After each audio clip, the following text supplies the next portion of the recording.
And today we get to hear from Rob Oakey. So Rob Oakey is going to be the one teaching the class, which I'm assuming most of you probably do not know who Rob is. So let me introduce him and he can add to whatever I leave out. But you will hear from time to time George Morris talk about, George, who is the CEO, talk about when this company started, there were 5 people sitting around a table and he said, we should start a real estate company. Well, Rob was one of those 5 people that was sitting at that table. So Rob is one of the owners and one of the founders of Century 21 Everest. And you get the privilege today of getting to hear from Rob. So it's an exciting thing. So Rob is also responsible for all of the compliance within the company. So he oversees, when you have a problem on a transaction, Rob is going to be probably your guy to help you get through it and smooth things over with you and your client, I guess. Is that a fair way to say it? So it's usually not a good sign when he's calling. Yeah, I was going to say, it's probably not a good thing usually when he's calling you. Says, get out. We like Rob, but it's never just to say, how are you? Put it this way. If you want it to be a good thing, we can always just call and say hi. That's true. But if I'm having to call you, it's probably a problem. Typically something that you did. So anyway, so Rob's going to go through, and so we have 2 classes, just to make sure you guys are clear on this. So there's 2 classes on the REPC. So Rob's going to take you through, basically, here's the kind of the things where he sees people having problems and help you understand and learn some of the things you need to know on it. And then I'm going to do one, and I don't remember if it's next week or the next week, that is a REPC workshop where it's more about how to fill it out. So today is more helping you understand the sections, and then I'm going to do one where this is how you explain it to your client and fill it out. Kind of thing. So anyway, so with that, we'll turn it over to Rob. I got this pulled up, so let me get the screen share going. And I'm going to turn the light off here because it'll make it a little bit easier to see what we're watching. And what do we have? So 13. All right. Okay. So I've got everyone muted. If you want to ask a question, you can unmute to ask Rob questions. But just make sure you mute yourself after, because a lot of times there gets background noise. Yeah, please ask the questions, because I mean the whole purpose of this is for you guys to learn and and actually I don't know who else is on, but I promise you this. I don't care if you're a new licensee, new to the company, you've been doing this for 10, 15 years. I guarantee you we're going to talk about stuff that you don't know about and that you're going to learn from. So the whole purpose of this class, I mean, this is a 4-hour class that I teach at Stringham, and I've got to do it in 2 hours. So there's some sections that we're going to condense pretty heavily. I'm going to try to focus our 2 hours on what I see are the biggest issues, the areas that can get you in kind of the most trouble. And then with the division, the things that are more inclined for them to come after you. And if first off, they're only going to come after you if you make a mistake. But if in certain areas of the contract, if you make a mistake, these are the areas that can get you in the most trouble with them. So we're going to take probably about 20 minutes, maybe a little bit, 25 minutes, and talk about this first paragraph. It's going to take that amount of time to do it, because believe it or not, this first paragraph, the majority of people think of it as not being an issue, not that big of a deal, and they don't understand what this paragraph actually means. And with the division, the reason why the division is very concerned about this area is because it deals with other people's money. So the earnest money is other people's money. And when that happens, if we lose, let's just say in the transaction and our client loses their earnest money, and what I mean by that is we did something that the contract says now that earnest money has to go to the other party, go to the seller. And that was really, someone needs to mute their, hit their mute.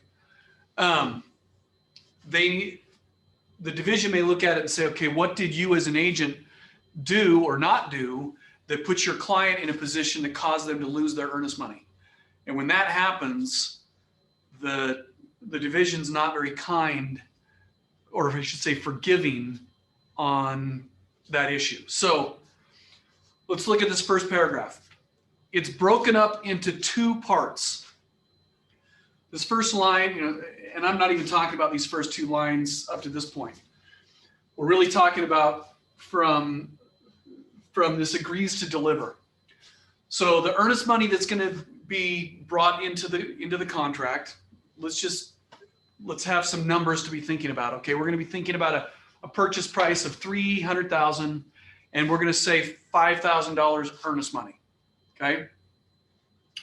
So it says that they agrees to deliver no later than 4 calendar days after acceptance. Okay.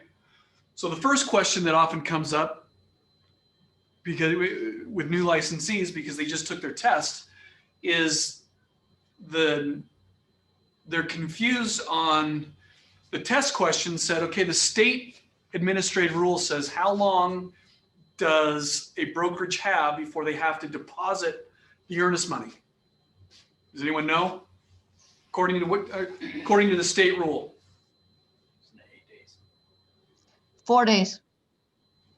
Okay, Keep guessing. we're getting closer. What does the state say? Same day.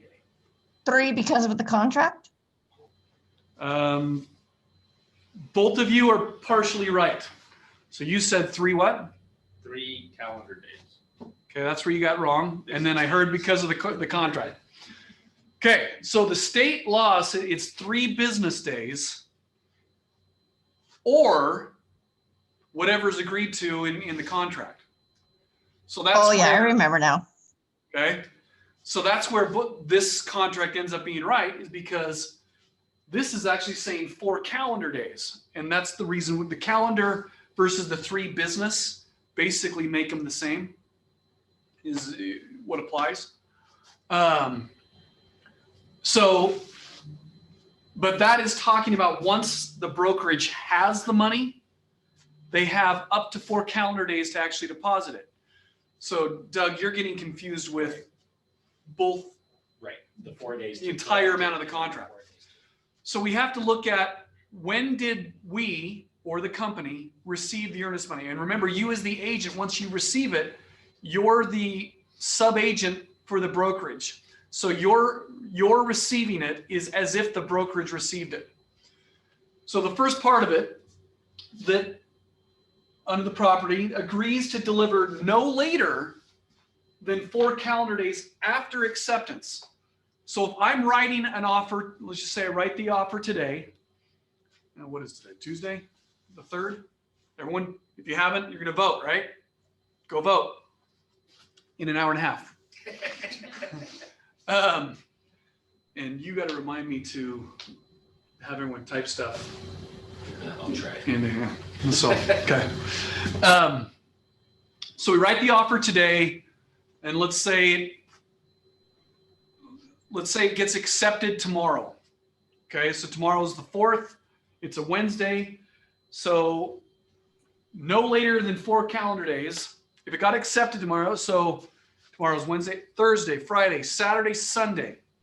By Sunday, I will have had to receive the earnest money according to the contract. Now, many things can happen.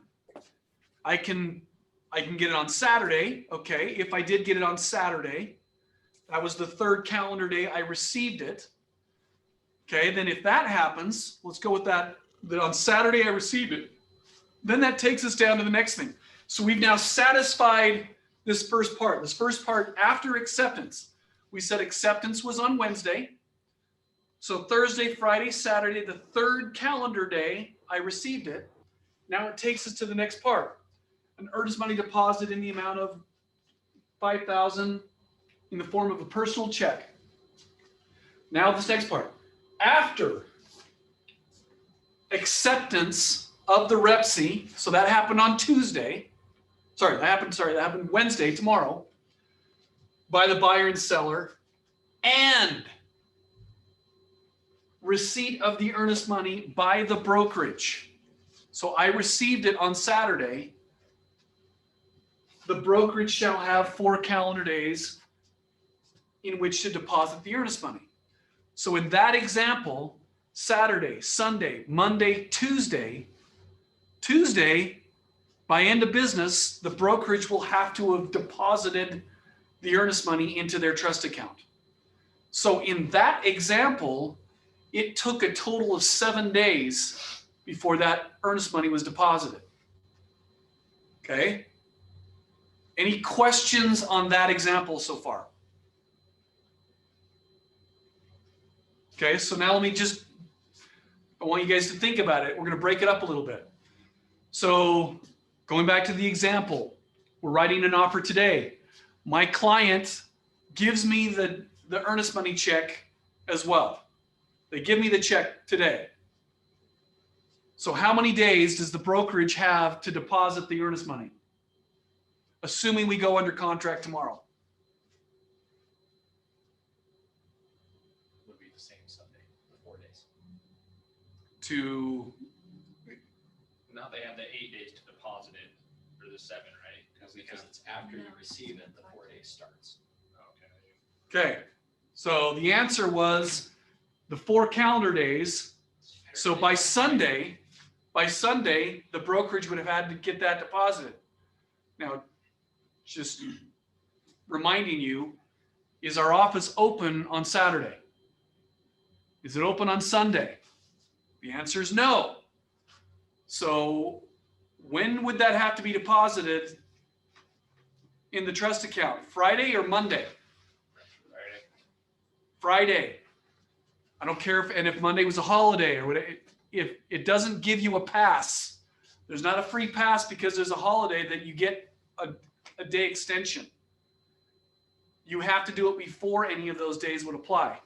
So in that example, let me just walk through it. Remember, I received the earnest money when I wrote the offer. So this first part, even though we're not accepted yet, that first part has already happened that I've received it. All we're waiting for is acceptance to happen. And once acceptance happens, that first 4-day option or requirement is now gone.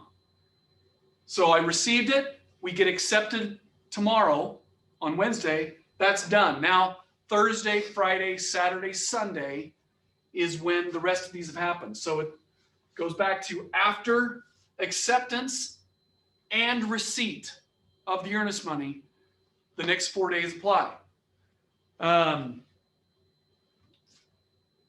So another example.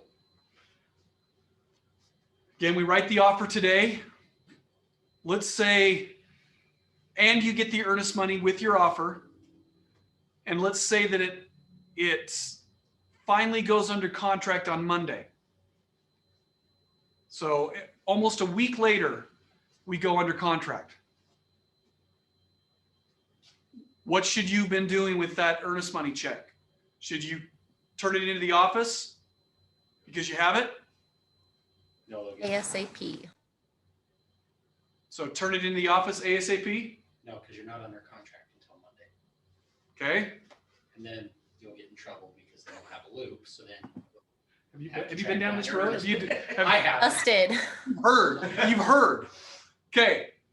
So if you didn't hear that, the answer is no. The company does not want the earnest money until it is under contract, because we don't have a transaction. Is it possible in today's market, especially your purchase price is at $300,000, is it possible that your offer that you submitted will not get accepted? Yes. It's very possible. So if you turn in the earnest money and we were to deposit something, but we don't have a file, you're not under contract, then now the brokerage has got earnest money. We don't have any property to attach it to. So you're responsible to hold on to that check until it goes under contract. And then also what Doug added is you need to put your paperwork into .loop immediately. That is how you notify us of the transaction. And remember, every document that you have is supposed to be done immediately, or as soon as possible is the better answer. And then you can upload it within a reasonable time. Obviously, if you did it late at night, Not expecting you just immediately have to get in, but the earlier you can upload everything into .loop, and then you have to submit it for review. That's how you notify the company that you are that you have documentation or paperwork that we have to look at. Because part of your administrative rule says that you will inform your broker. And how you inform your broker is this way. You can call us once in a while. You can call us if you have questions, no problem as well. That's also informing us. But notifying us of the paperwork, this is important. I mean, this is how you do it. So you're going to, once next Monday, we go under contract. Now we've been accepted and we've already received it. That's when you're going to finally submit the earnest money in on the transaction, and your paperwork will be in .loop, so we can now reference where everything is and put a copy of the confirmation receipt of earnest money in your loop, so you now have proof to show that your earnest money check has been cashed or deposited. Okay. So the maximum number of days that the contract says that it can take for earnest money to be deposited in the trust account is what? 4 calendar days. Okay. The maximum number of days, I didn't say this, after acceptance it can take for the brokerage to deposit earnest money into the trust account is what? 8 days. I'll try the trick question, not throw it from acceptance. The acceptance. He would have had it right. I'm sure it would. That was my fault. I'll take the one for the team.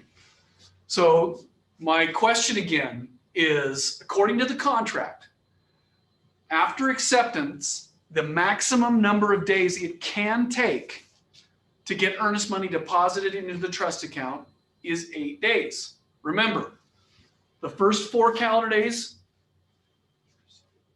to receive the earnest money, and then after receipt, it can take 4 calendar days to deposit it.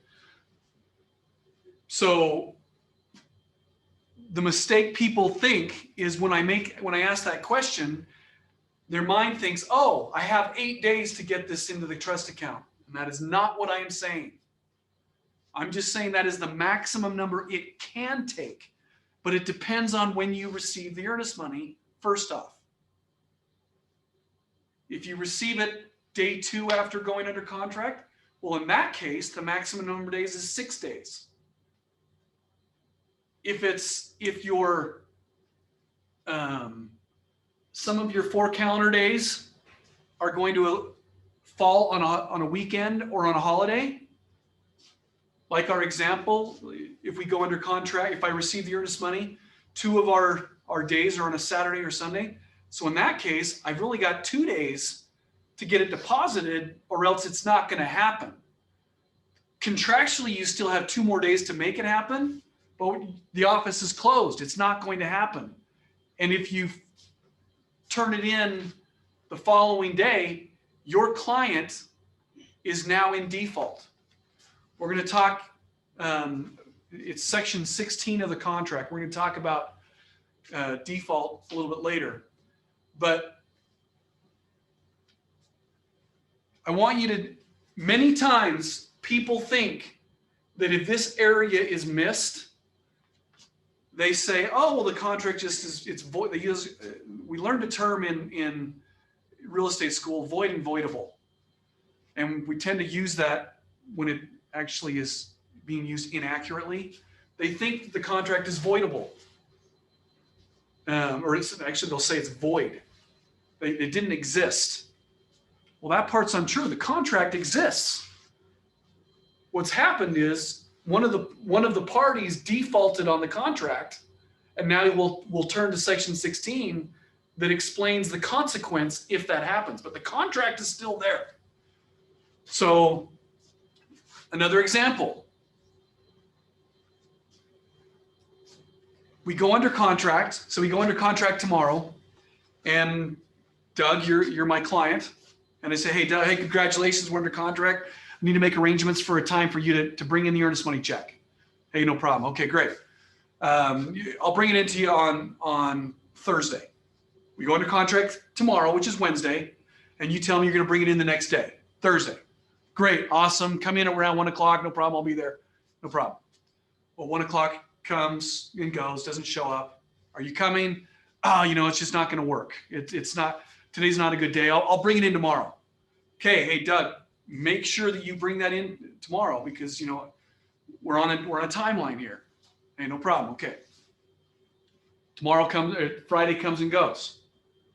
He doesn't bring it in. Ah, sorry, just nobody. Can I bring it on Saturday? Again, this first part we're talking about when we receive it.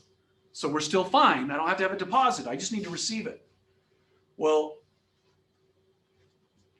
Saturday I get the same excuse I got on Thursday and Friday. And I tell him on Saturday, okay, Doug, I just want to remind you right now, you've signed a contract.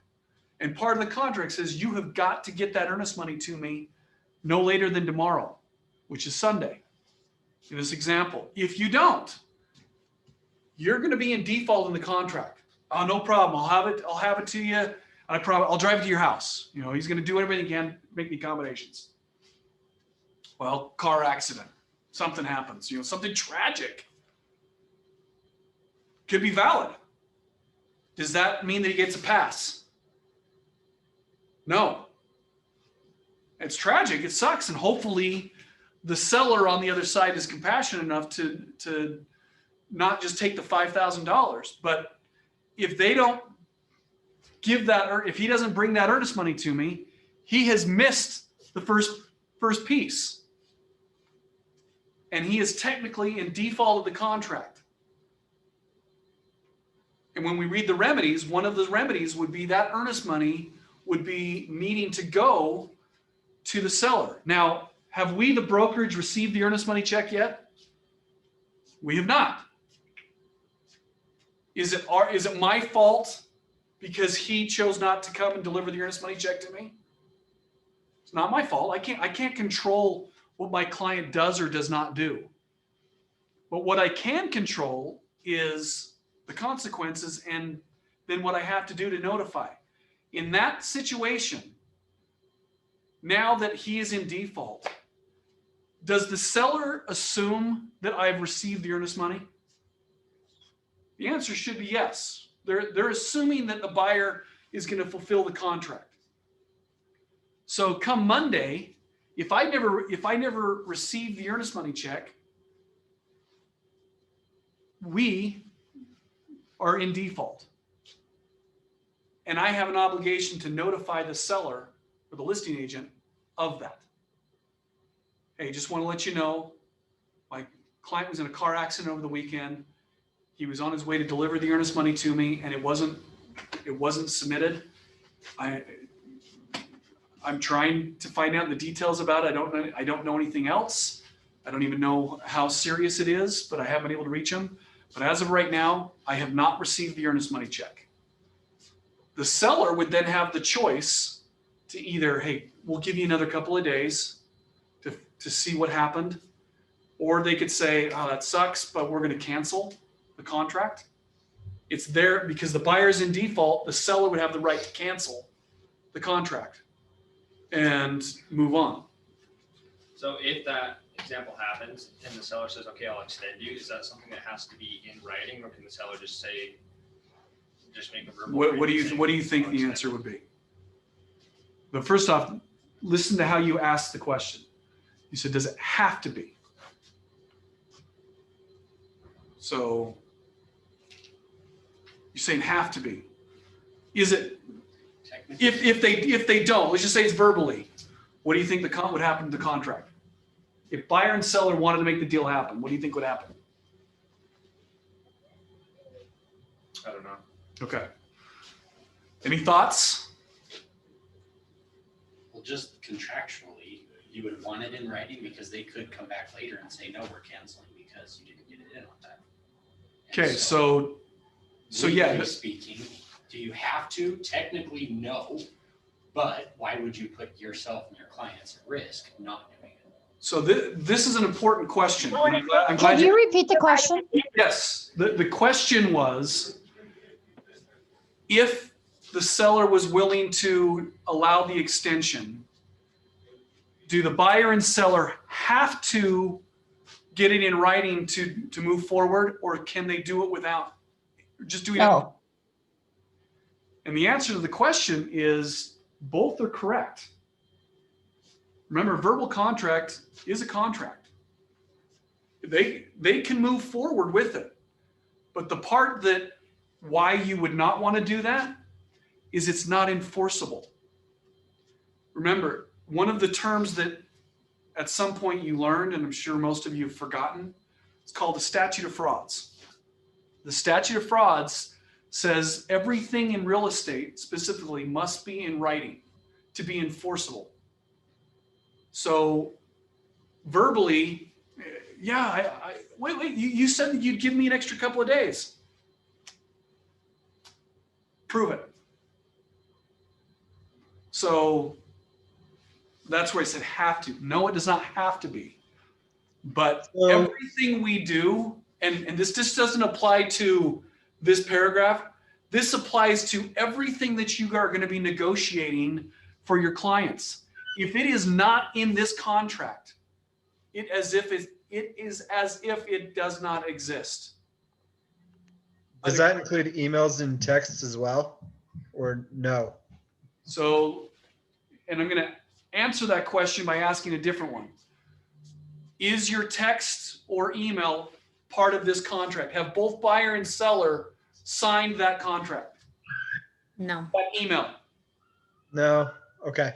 That's what I was confused, because I've had some other agents in the past tell me, well, we'll give you that couple of days, not necessarily for earnest money, but for like a repair or something like that. And I'm like, well, let's put it in an addendum then, just to make sure it's all with the contract. But you know, they do give the pushback sometimes, and I'm like, no, I'm pretty sure I'm right on this. But anyway, thanks. Okay, you're bringing up a great point, and I'm going to go into that point a little more in depth, because let me give an explanation what's happening. Primarily dealing with repairs. So let's say that I represent the buyer. Again, Doug, you represent the seller. I have 10 things that I want your client to repair. Okay.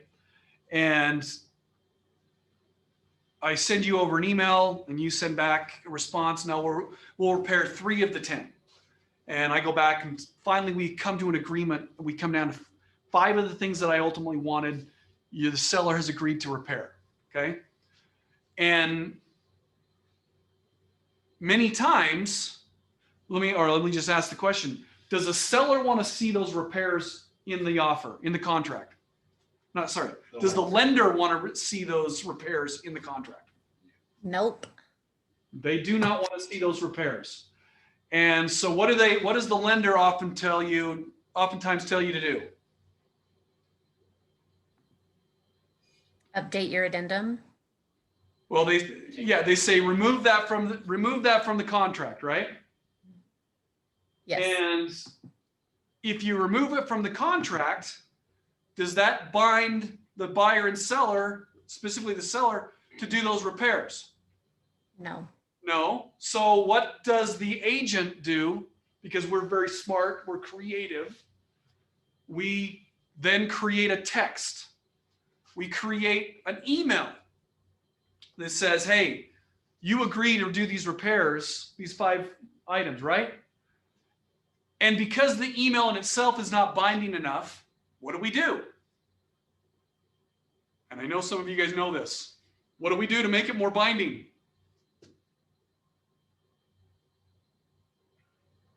Oh, come on.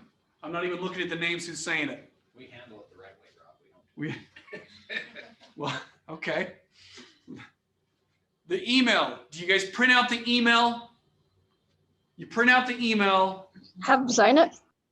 That's what I was waiting for. You have your client sign the email, and then you send it to the other client and have him sign it. So, and why do we do that? Because we want to form a contract. We want to make that agreement binding, right? Now think about what you've done. First off, your licensure says you must use state-approved forms when dealing with contracts. Is that email a state approved form? No, it is not. Okay, so there's one check mark against you, which is against your licensure. And that's not even the big one. Second of all, some of you may not be or may be an attorney. I'm not. But have you just drafted a contract by printing out that email and getting your clients to sign it? You're just practicing law without a license. So now you're practicing law. Third, why did you create this contract? So the lender was not aware of it, right? And that's an issue because it's something that's not on the contract that we agreed to. Okay, Big no, so no. the lender is not aware of what is being involved. So now you've committed loan fraud. Yikes. So one of the example, I'm glad whoever it was that brought it up, they said agents had text back and forth. I'm pretty sure this is how it needs to be done because they learned it this way.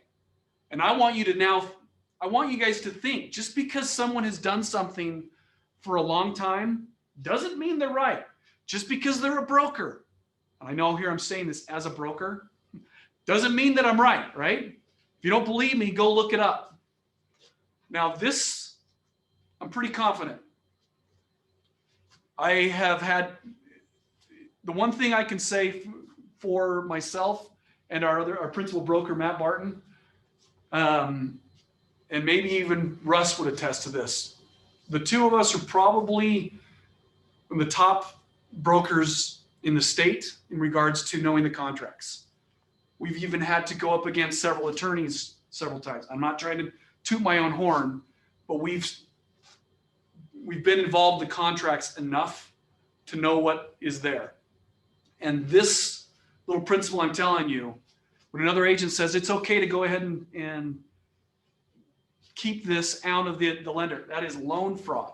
You will lose your license so quickly. And if not, you'll at least have one heck of a fine that you're gonna have to pay and probation. So don't go down that path. Remember, if it's part of the contract, the lender needs to be aware of it, and you must use state approved forms. So that's where the emails and stuff do not apply. Okay? The last thing I'm going to talk about this. What for buyer and seller, assuming that the buyer and seller that we are working with, we're assuming that the home was marketed on the MLS, and we're assuming that the buyer is being represented by an agent. Okay? What brokerage trust account does the earnest money have to be deposited in?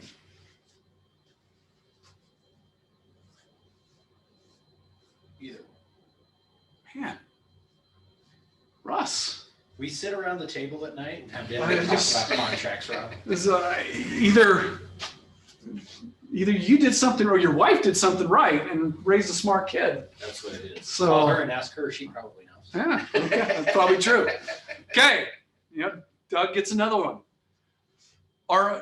This contract was changed about 6, 7, 8 years ago. I think it was like, I don't remember what it was, but it's 2011, 12, whatever it was.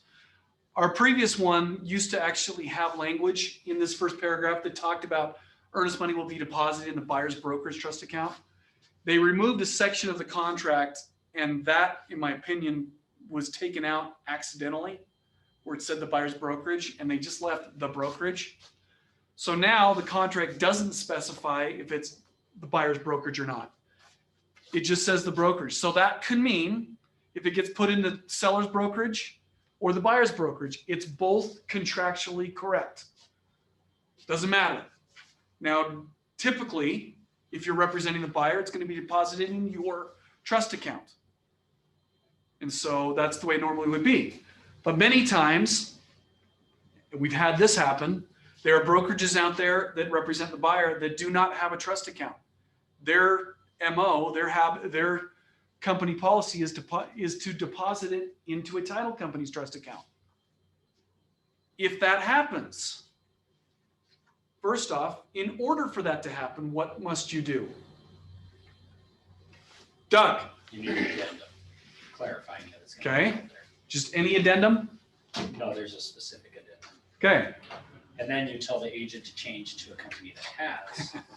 Okay. Trust All right.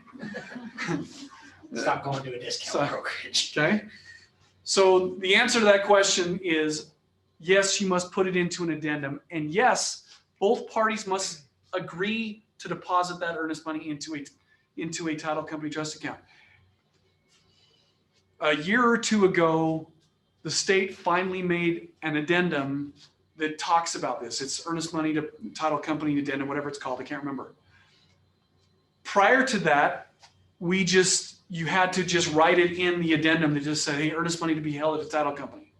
Well, the problem with that is if the earnest money gets held at a title company, the title company is not governed by the real estate division. They're governed by the insurance commission. So the division doesn't have any control over what they do or they don't do. Most title companies do not want to get thrust in the middle of a decision on who's entitled to that earnest money or not based on what the contract says. So they typically will say, hey, I don't care if the buyer is entitled to it according to contract. We're not going to release the earnest money unless both buyer and seller agree to release it to the buyer. And so that addendum adds that language that tells buyer and seller, hey, if you're doing this, you're aware that a third party authorization may be required to do that. Are you sure that's what you want to do? That's what that addendum adds, that some agents will still just type in or hand in their own language saying it's going to be held in a title company, and that is not okay anymore. Again, the rule is if the clauses or forms exist, you're required to use those versus draft your own language. So in that example, if buyer and seller agree that the earnest money will be held at a title company, great, they sign it. But what I'm seeing is there are some agents that unilaterally, which means only one side decided. The contract, they go under contract, says it's supposed to be held in the broker's trust account, and then that agent goes and deposits it at a title company into their trust account. If that happens, what happened? Now we've passed the deadline. We passed the days. 10 days have gone past, and we're asking the seller, or I represent the seller, and I ask the buyer's agent for a copy of the earnest money deposit. And they send over proof that it was deposited into ABC Title Company. What's happened? They are in default. That buyer is in default. And if my client received an offer that was much better, represent the seller, I have the right to cancel that transaction. That earnest money would be entitled to my seller, and now I can enter into a new contract with another buyer. So who's the one that makes the final decision of where the earnest money is going to go? Like who says I want it to go to the seller's brokerage account or the buyer's, or who makes that decision? There's a couple of ways of doing it. I mean, if contractually you don't clarify this, then it doesn't matter. It won't matter because both answers would be right. Yeah. If you represent the buyer and you deposit into the buyer's brokerage, you're right. So the seller can't say, hey, you must deposit after you've been accepted. Let's just say we accept it as is. And I represent the seller. Hey, you've got to deposit that in our trust account. No, I don't. I just have to deposit in a trust account. So the contract decides. The contract is already decided. Okay. Now, if I say in my response, in an addendum, the earnest money shall be deposited in buyer's brokerage trust account, then that's where it's going to be decided. Okay? This is where words are power and binding. Okay? So that took longer. We had a tangent on some example. Do you want them to type something in? Oh, awesome. Great job. I got your back. Thank I just you. figured it fell down. And it fell down. Okay. I need you guys to send in the chat. Let's say, I want you guys to go vote. I voted. Everybody online, you got to type in there that I voted in order to get credit for this class. So again, last time, I voted is the word. Okay, thank you. All right, now we're going to go much faster through the rest of this contract, through things. Okay. There's another word you learned in real estate school that starts with an F. It's not the four-letter word that you might be thinking of when you have to take the test but there's another word that starts with an F that you learned in real estate. What do you think it is? Fiduciary. Ooh, man, you deserve a prize. I wasn't even thinking of that word. That's okay. So there's two words in You were real. thinking of fixture. I was thinking fixture because we were talking about Busted about property. items, but that is a good word you learned. Okay. So I'll have to use that next time. There are two words we learned. In dealing with things that are included with the purchase, fixture is a word that we learned in real estate, right? And what's the definition of fixture? It must be attached in order to be considered a fixture, right? So once we learn that word, we're smart, right? Oh, I got this. Okay. It's attached, that's included, it's not included. I mean, this stuff easy. It's very simple. And then all of a sudden, technology caught up to us. And in real estate, we didn't modify our definition of what fixture meant. And so once technology allowed that television to no longer have to weigh 400 pounds and sit on a desk, we were able to take this lighter TV that's much bigger and hang it up above the fireplace and mount it to brackets that are attached to the wall. Was that TV a fixture or not? And the answer is you're right. That's where the confusion came in, right? So my sellers were TVs. Things the mirror that's hanging on the wall. Okay? If you have a mirror that is hanging in your living room wall, is that a fixture? Okay? See, that one I beg to differ. However, that mirror that's in the bathroom, is it? Okay? I'm hearing the same thing, and that certainly could be the answer. Is it possible that the other side thinks differently? Okay? So my argument in that case, I think I'd have a stronger argument. The mirror that's hanging out in a living room, would you consider that being more decorative? Because the family picture, if I got the big family portrait that's hanging on the same hook, is that considered a fixture? Huh? Now you wanted the mirror, but you don't want my family looking at your family the entire time, right? You'll take the family picture? Okay. So where I'm going with this, there are some things that they've specified. Believe it or not, in the older days, people used to even take light bulbs out of the ceiling. When they were first thought about that, it's not that big. Like, what are they thinking? A $1 light bulb? Why are they taking that? Well, now, what if your light bulb is $40 because it's one of the wireless or whatever you can do to get the thing on to turn it on and off? But it was 40, 60, $80. Do you think that person wants that light bulb now? So now, for the first time, when light fixtures and bulbs, this has been in the contract for a number of years, well before the wireless technology existed. But bathroom fixtures and bathroom mirrors. Because in a bathroom, having a mirror is pretty much standard, right? So if it's not the ones that are pressed on the wall, but it's a decorative hanging one, that's a fixture. That's part of it. But if it's hanging in a living room, it would be probably considered more of decorative stuff. The contract does not say all mirrors. It says bathroom mirrors. Okay. What about, again, we go with the TVs. This is where our contract changed. We now include that into the contract. Now this says the TV mount, not the TV. So same thing, if they remove the mounting bracket and leave all the holes there, sellers needs to return that mounting bracket. That's part of the offer. Okay. Here's the other things that are very common lately. The Bluetooth or wireless door locks that are part of the security system. Vivint, they have the cameras, they have all this stuff. Okay, well, there are certain things that may or may not apply.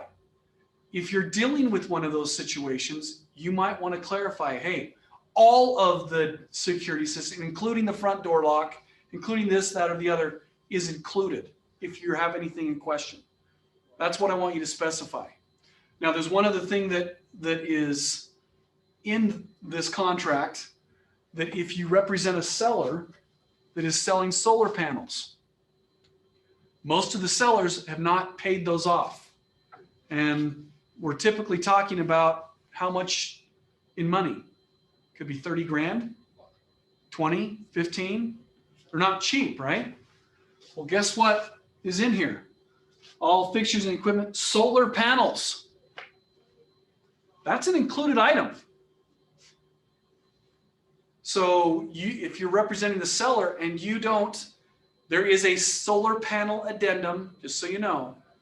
If you do not counter their offer, so if I represent a seller and I receive an offer that is going to say everything included, and if I don't counter that offer with the solar panel addendum,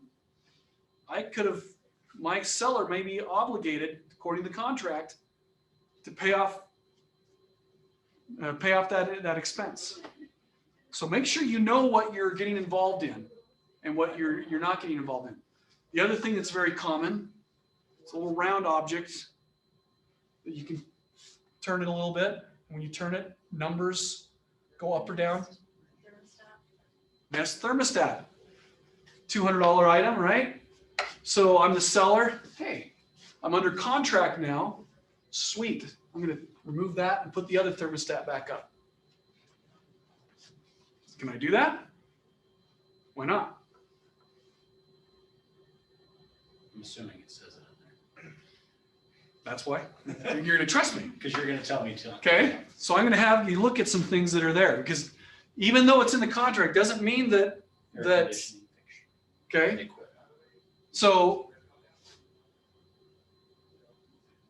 unless excluded herein, look at this first line. The sale includes the following items if presently owned and in place on the property. That Nest thermostat was presently owned and in place. Plumbing, heating, air conditioning, fixtures, and equipment. Well, that's what was there when we went under contract. So if I replace it, it doesn't say just any equipment. It's the equipment that was presently owned and in place. So that's something you want to be aware of, that because I guarantee it, you're going to have a transaction when the seller is going to do this. And you're like, what do I do? And just to make sure I understand correctly, so the solar panel example, if they have a debt on the panels, that debt doesn't transfer over, but the seller has to pay it prior to. So this is the reason why you got to use, it's a great question, why you got to use the solar panel addendum, because it asks certain questions. Okay. Because they may have a debt on it. Think of it as a mortgage. If I have a mortgage on my home, do I still own my home?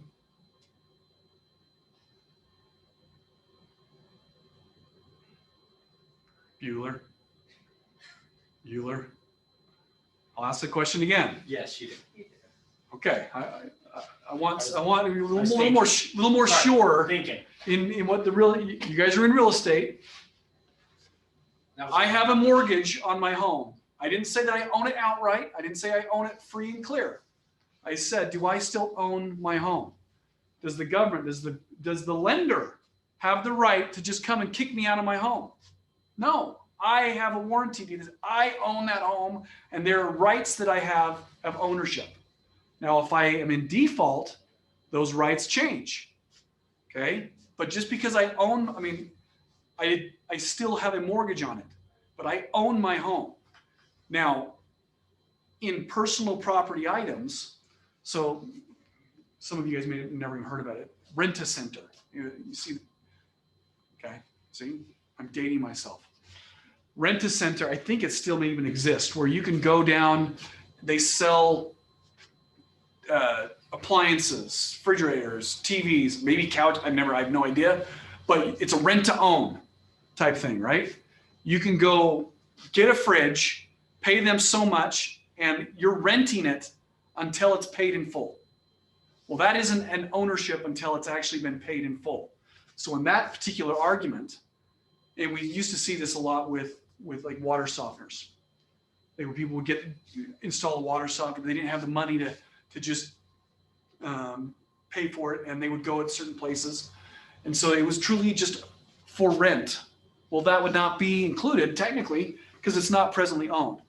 Solar panels, they used to have some of the companies, I'm seeing less of them, that it is truly a rental.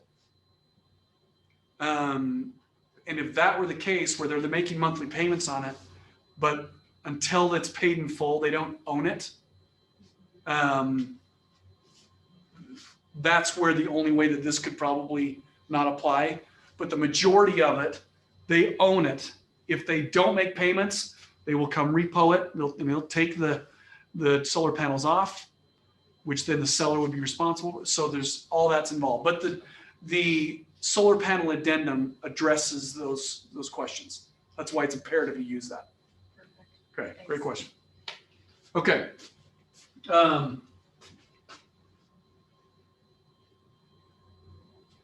going to go. Okay, section 1.4, water service, water rights. Just to save time very quickly.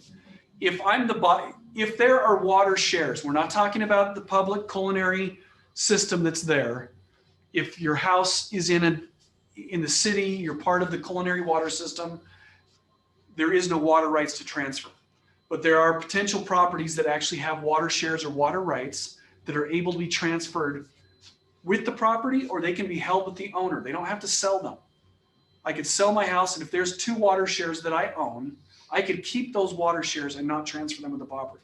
So let's say that there's a well on the back of the property, whatever. I own that. It's a separate ownership. If I represent a buyer buying a property, most likely the buyer is going to want to have any water shares that are there with the property, right? So if I'm writing an offer, my offer is going to include whatever water shares might apply. But is it also possible the seller is selling a property and they don't want to sell those water shares? The answer is yes.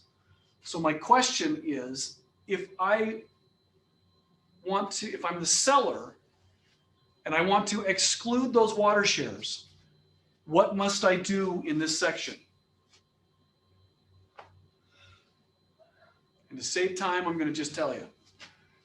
You would have to exclude the water shares. A buyer, if they write an offer, they're going to submit an offer and it is going to be blank.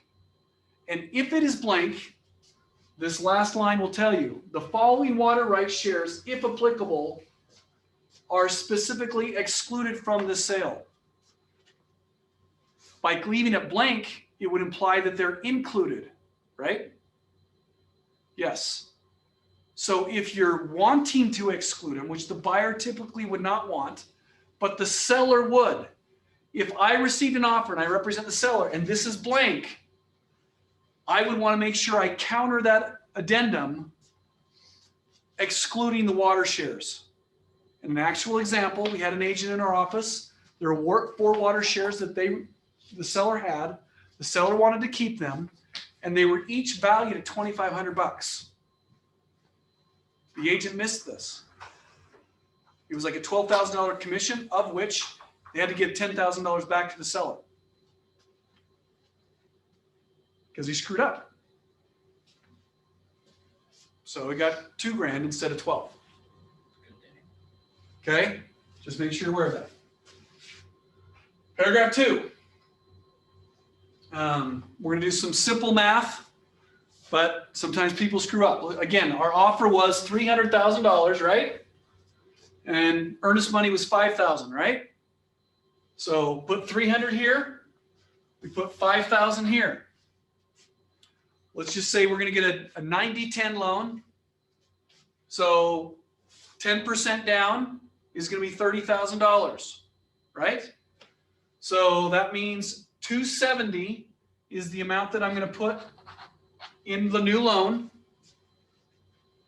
How much do I need to bring in on line item E? What number should I put here as the amount that's due at closing, at settlement? Okay, I heard 25,000. Do I have anything else? Okay, I guess 25 is going to win. So 25 is correct. And the reason why is $25,000 goes here is because the $5,000 earnest money is part of the down payment. That $5,000 counts to what the buyer has to bring in at settlement to close the deal.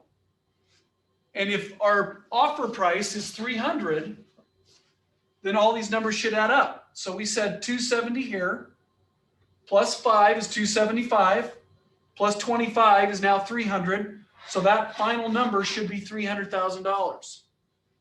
So get in a habit of just doing the math to double check your number. Always put what your total offer is here, and then don't just put it in here. Add it up. I've screwed it up a couple of times. I'm thinking I'm adding the numbers right, and I've put wrong numbers in here. I put 300 here too because that's how I just saved time, but I never added it up.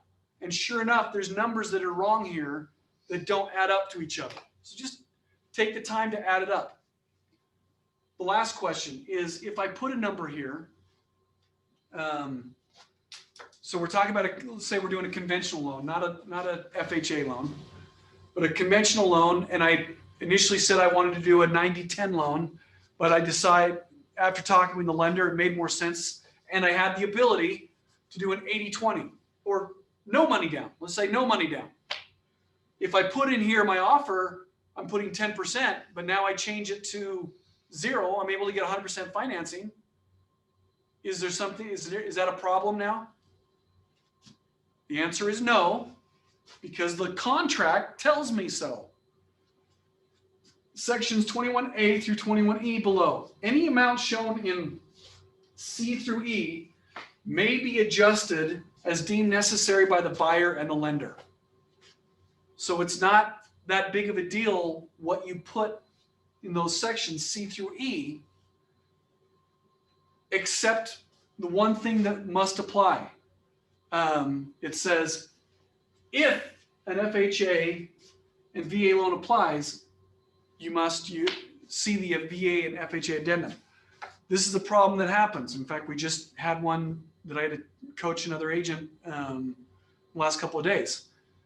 The offer came in, we represented the seller. The offer came in, conventional loan, and they go under contract, and now the buyer wants to convert it to a VA loan. Can the buyer just do that? The answer is no. The buyer is not unilaterally able to just decide to go VA because it requires an addendum, an FHA and VA addendum to be assigned by both buyer and seller. And in that case, the seller was not okay allowing a VA or an FHA loan on their property. So the buyer can get their own financing, but they're now out of contract if they do going VA FHA. So in this example, the seller said, no, they're not willing to do it. And if the buyer chooses to move forward, they will have to get either hard money loan or conventional to purchase the property. If they don't, then they don't ever cancel, they could be in default if they try to go FHA. I mean, there's just stuff that's there. So just make sure that you're aware of it. If your client is going to go, if you're working with a conventional offer in today's market is a stronger offer than an FHA or VA offer. So I know that there are some agents that are out there trying to do kind of a trickster. They're saying, yeah, we can go conventional. And now they go into it a week or so. Oh, my client's got to go VA or FHA. And try to pull a switch. I'll even use a personal example. The difference here is I addressed it with my client. We had one example where we went under contract, and sure enough, after they went under contract, the lender said, sorry, I made a mistake. You have to go VA or FHA. And we asked the seller if they'd allow it to switch. They said, no, they're not going to allow it. They had, and you could tell they had received a better offer. They wanted us to cancel. They were looking, and that was the best thing that could ever happen. I tell my client, I said, look, they're unwilling to do it. How bad do you want the house? Because you got to go conventional or cash in order to make this happen. And he said, no, I want the house. We'll be able to make it happen. I said, okay, just also be aware, if you ask for any repairs, they're not going to fix anything because they want you to go away. This was 5-6 years ago when the market wasn't crazy the way it is right now. And sure enough, you know, they wanted repairs and the seller wouldn't do them. And long story short, my client made it work, but they had to get like a hard money loan at the end and then refinance it to make it all come together. But the sellers were looking for a way that we would have defaulted so they can go with this other offer. But Why exactly would a seller not accept an FHA or VA loan? so an FHA and VA loan has tighter requirements when it comes to repairs. So take one simple thing, a cracked window. Conventional, if there's a cracked window, not a problem. The appraisers will allow it to go through. It does not have to be fixed to be done. On an FHA, that window has to be repaired. Plus, an FHA appraisal is locked in, it locks that home under that value. So let's say you get an appraisal done from it and it turns out it just sucked. It was not a good appraisal. FHA, you're locked into that. Conventional, go get another appraisal done and that will trump the bad appraisal. So in that case, if I went under contract with an FHA, I could choose not to sell to that person. And then now all I can entertain are conventional loans to trump the VA or the FHA or VA. But it's just so tighter restrictions. In a normal market versus what we're in right now, I actually had that same. you're not going to deal with it. But in a market today where you got 10, 15 offers, 3 or 4 might be conventional. The other 10 are FHA conventional or FHA or VA. Why not go for the 3 that aren't? So, that's the reason. Great question. Thank you. Okay, real quick, because we're gonna have to blow through this. Section 2.2. This is a great addition to the transaction right now, and it also applies with what's happening in today's market. So, if they have a home to sell, and any of the proceeds, I want to read this: buyer's ability to purchase the property, to obtain a loan referenced above, or any portion of the cash referenced in section 2.1 above is or is not. If it is conditioned upon the sale of the property, then you must attach the subject of the sale of property addendum. So let me sum that up for you. I hear this all the time. Well, the buyer doesn't need to sell their house to buy this one. Okay, that's not what this asks. Are they intending to use any of the money identified here as money that they're going to use to purchase the new home? Well, yes. Okay. Well, if that is the case, then they must use the subject to sale addendum, which means that it is subject to a home selling for them to buy this one. Well, they're just doing it because they don't want to take money out of their 401k. Okay, that's fine. But they still, in order to do that, they have to sell their house so they don't take money out of the 401k. So it is subject to a home selling. It's very. Is that, Go ahead. sorry. Is that even if it is already sold and they're using that cash? Did I hear you right? No. So Okay, got it. Great. So yeah, if the home is already sold Mhm. It's not subject to a home selling anymore because it's already sold. Perfect. So, It's on your but contract currently. yes, if the home has not sold, it may sell if you're going to go under contract today and it might sell on Friday, close on Friday, well, then it would be, because is it possible that that home does not close on Friday? Yes. Yes. So you don't have the proceeds when you're trying to go under contract now. But if you already have the proceeds in your bank, it is not subject to any sell. And because you also are not getting a loan at that point. Well, I guess you can be, but the money that you're taking is no longer tied to any other property. Perfect. Thank you. Is a sale of buyer's property addendum similar to a time clause? Or No. is it a separate addendum that you? It's a separate addendum. The question was, is the subject to sell addendum the same addendum as a time clause? Those are actually separate addenda. The subject to sell the buyer's home is what it addresses there.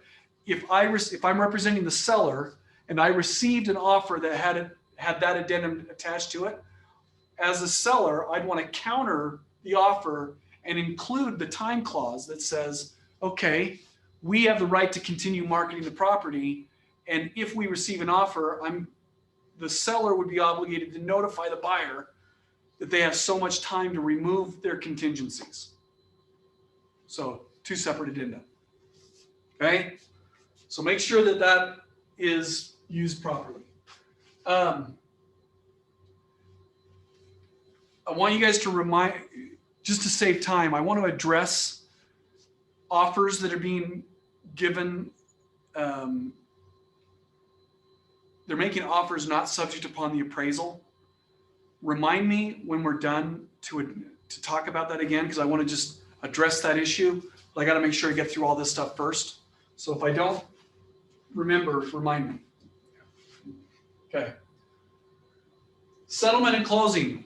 Real quick, what's the difference between the two? What is settlement versus what is closing?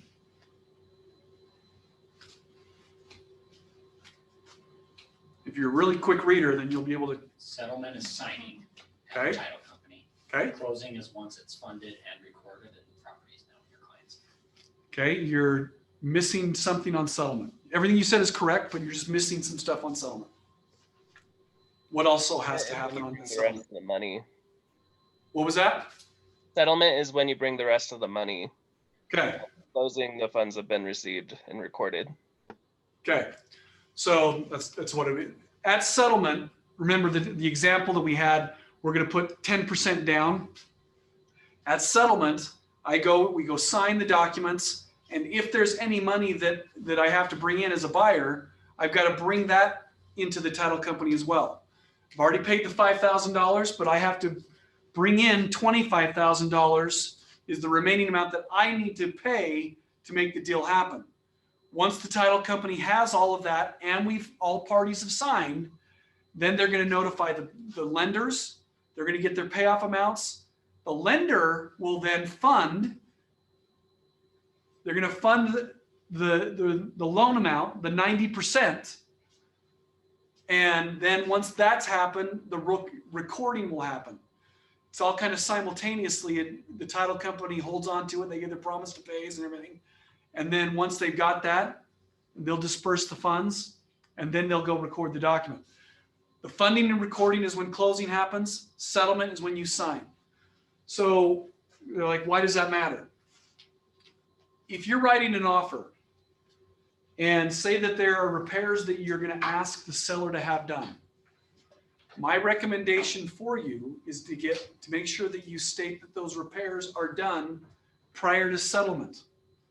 Because if you say prior to closing, let's say a roof needs to be repaired.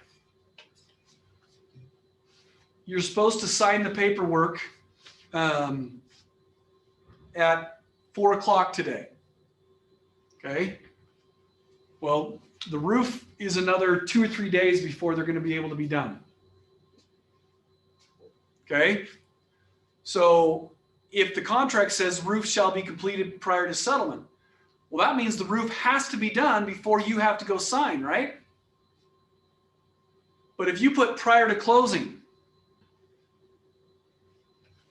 when are you in default or not?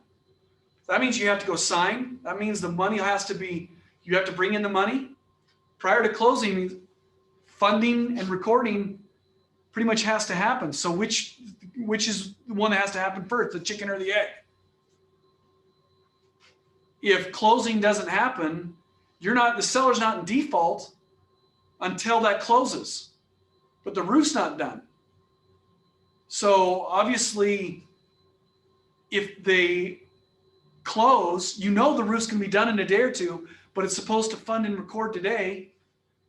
Well, if it doesn't fund and record, the seller's in default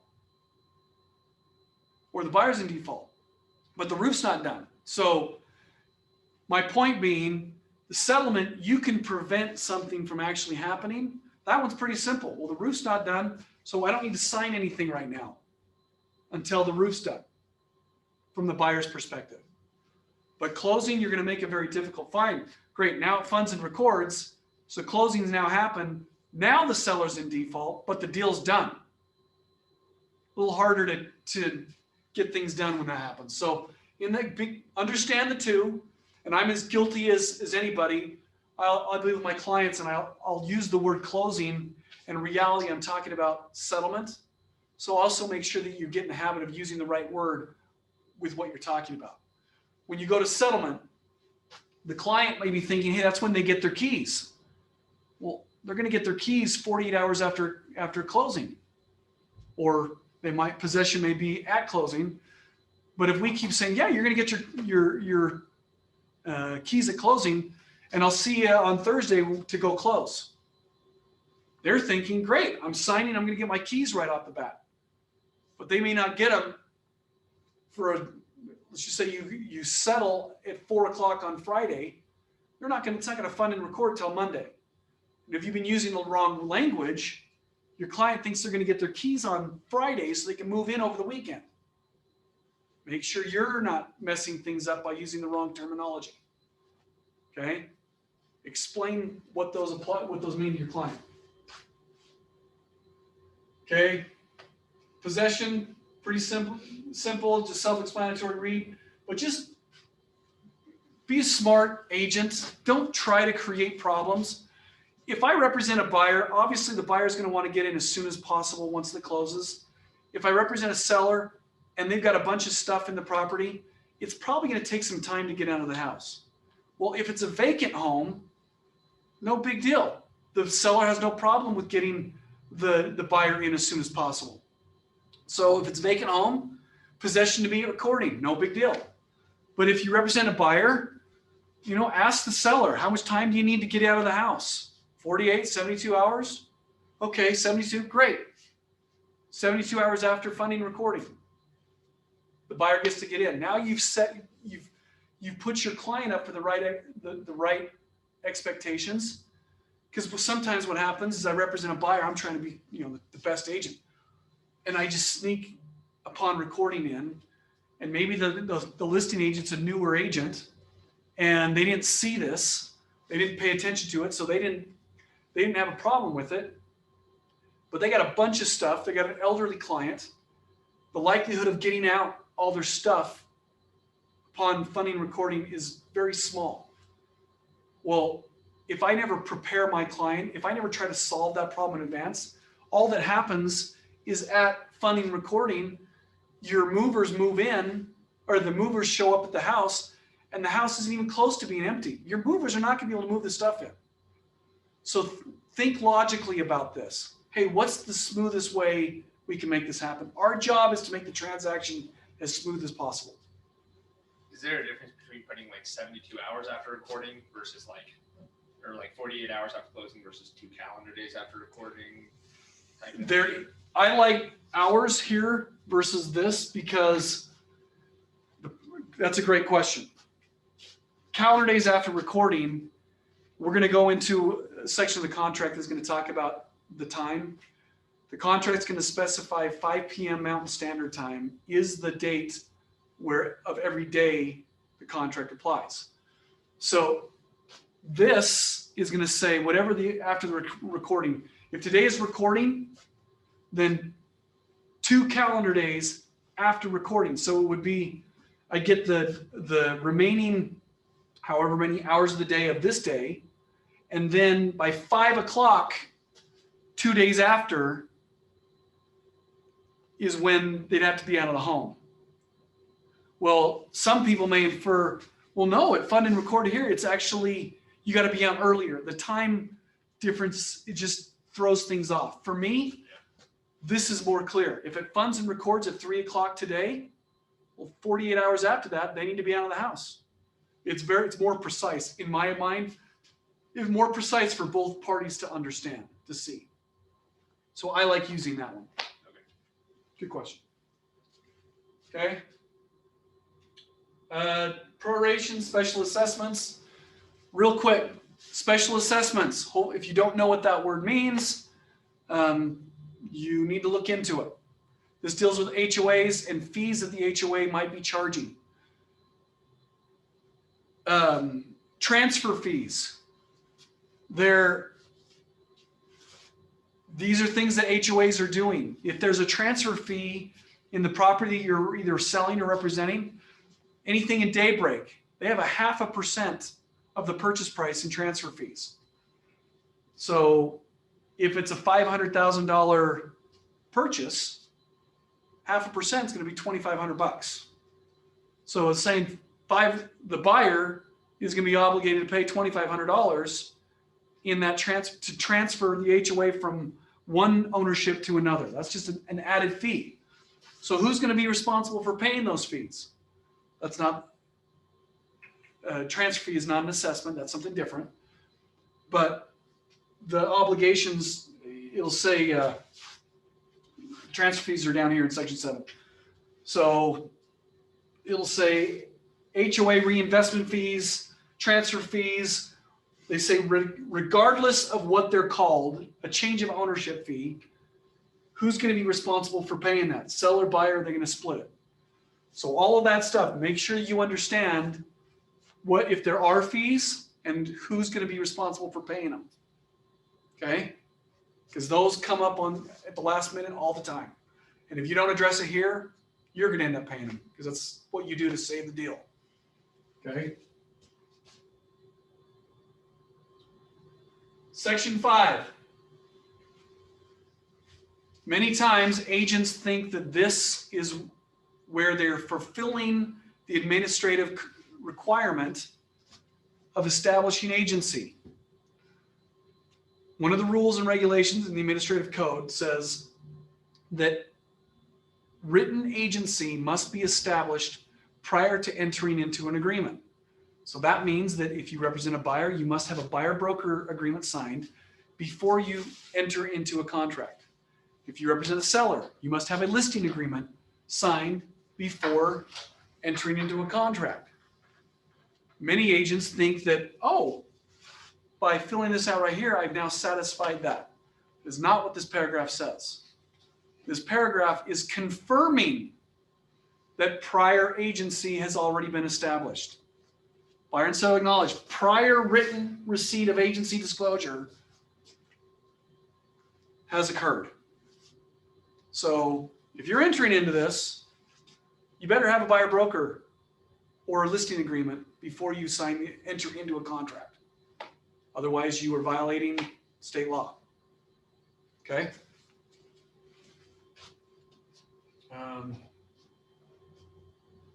Okay, time for the next word. Let's say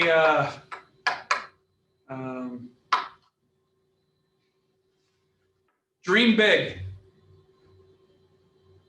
Dream big is, if you're on make sure you type in the chat, dream big as the next word. I thought you were going to ask who they were voting for. Yeah, I'm not going down that road. Well, one last time, make sure that you enter dream big into the chat. Okay? All right. Seller's disclosures. It is unbelievable.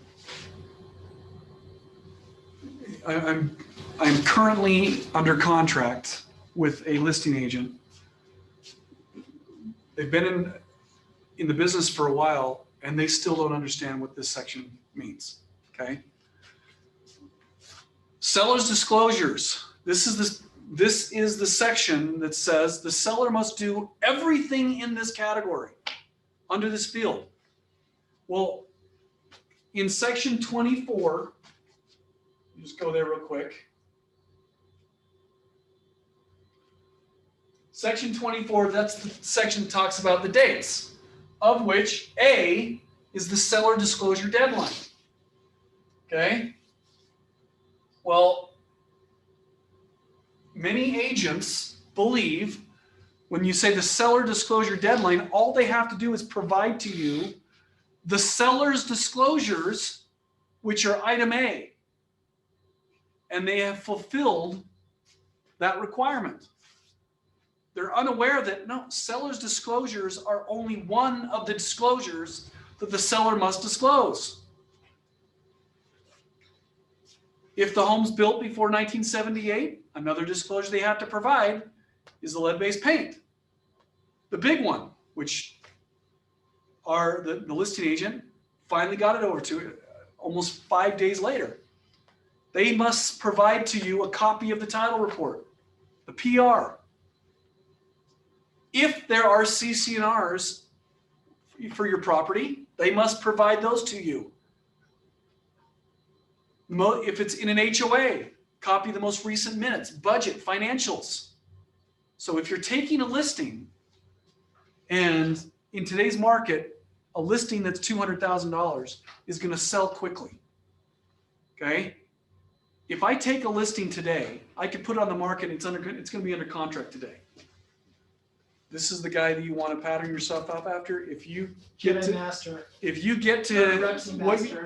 half of what he's doing, you have made yourself a successful career. I'm dead serious. Justin Uni, those who don't know, he's the man. Good meeting you. Master this. We will help you know this. This is key. Everything you ever do is right here. Absolutely. Protect you. In fact, the whole deal we're doing today is just because we know this, right? Or what the client wouldn't have got a $600,000 property. It was following this because of you. Awesome. So anyway, Thank you. guys. Good luck. So if I'm taking a listing today, if I put it on the MLS, it will be under contract, or I'll receive multiple offers. Well, if I take a listing today, is it going to take me some time to get the HOA minutes, the budgets, financials, the title report? Okay, so I know I might be anxious to put a property on the MLS, but if I don't have all the information first, I'm going to put my seller in a tough position. So I want to make sure I have this. Otherwise, in section 24A, I've got to give myself enough time to get this, or else my client's going to be in default. So some of these things may not apply. I mean, if I don't belong to an HOA, there's no minutes or budget that I have to provide. If I've never rented out the property, there is no short-term agreement. There is no long-term lease agreement. If I've never had any type of property manager, well, there isn't a property management agreement. So some of the stuff may not apply, but your obligation is to understand what does apply and what does not apply. And that is the deadline that you have to provide all of this to the seller. I'll give you one last thing. This particular agent that I'm working with, they put the lead-based paint on the MLS under attachments. There's attachments there, and he said, "Oh, that's where the disclosures are." And let's first read this. No later than the seller disclosure deadline referencing section 24A, seller shall provide to buyer the following documents in a hard copy or electronic format, which are collectively referred to in seller disclosures. Had the agent put all of these documents on the MLS and then told me, hey, all those documents are there on the MLS, I need to go and get them. In that case, in my opinion, they probably fulfilled this. But if they just put them on under attachments and not told me that that's where they are, I don't think they fulfilled that. and they could be found in default at that point. So just be careful. Your job is to provide them. I still give all the hard copies. I don't want to run the risk of getting into a dispute on whether we provide it or not. Just send them the documents and send everything through .loop, because now you've got .loop tracks everything that you do. You now have proof to show that you sent these documents to the parties you need to send them to. Did you first have to raise your hand? If not, then I don't know. What's an appropriate timeline for acquiring the documents? as As you put in the deadline, do you do it like 30 days before settlement or on the settlement deadline, it's 24A, correct? 24A, which How is the much seller time? disclosure deadline. Mhm. We're going to go Yeah. over in the deadline section. We're going to tell you what days that they are, but typically we'll give 3 to 5 days after acceptance that the seller has to provide them. So that's why before I take the listing, when I take a listing, I give myself enough time that I have all this stuff before the listing goes active. So, give your title company 3 days or so to gather the title report. Okay, no, that answered it, yeah. Okay. That 20 or 28? Okay, 30 minutes. Okay, section 8. Just that. Section 8, right? That might be AWOL for the military. But here, section 8 is your get out of jail free card. This is the nuts and bolts of the contract. Section 8.1 talks about due diligence. 8.2 talks about the appraisal, and 8.3 talks about financing. They're all very similar in your rights to cancel, but they're under their own category. 8.1 is solely the due diligence. It is the buyer's right to do whatever inspection that they deem necessary. Okay? And the seller agrees to cooperate with the buyer in their due diligence. We've had some incidences in the past where the buyer wants to do a meth test, and the seller's like, nope, I'm not going to allow that. I don't want to know if it has meth. Seller's they don't have the choice. And if they say no, well, then the seller could be in default. So if the seller's unwilling to do that, then you better come to that agreement in advance, in writing, in the contract. Hey, the buyer will not be able to perform a meth test. And if you have, unfortunately, if that happens, the lender might have a problem with that. But why would your buyer want to buy the house? Why would the buyer want to buy the house if they knew that condition? Unless they're getting such a killer deal, they're buying it as is, which means it's going to be cash, and you're not going to make it subject to the due diligence anyway. And if you don't make it subject to due diligence, then the buyer doesn't have the rights to do it all their inspections. You see how it makes sense? Then, okay, well, if they're not, well, then this is what you'd almost want to do. But to eliminate 1 or 2 inspections, the seller's going to be in a tough position. Okay? So if the buyer chooses to cancel, they must do so in writing prior to the deadline in order to cancel. If they do that, they'll get their earnest money back. No harm, no foul. They can walk away. So it says right here in item B, buyer's right to cancel. If buyer fails to cancel the REPC or fails to reserve the right, fails to resolve in writing with seller any objections from the due diligence, buyer shall be deemed to have, that's the wrong, okay, that's the after, okay. It's failing to cancel. I'm trying to look at this one, sorry.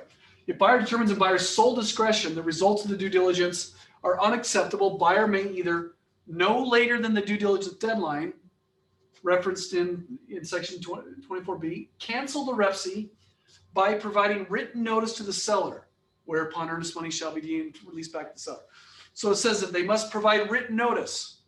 So what does that mean? Written notice is text. Is that written notice?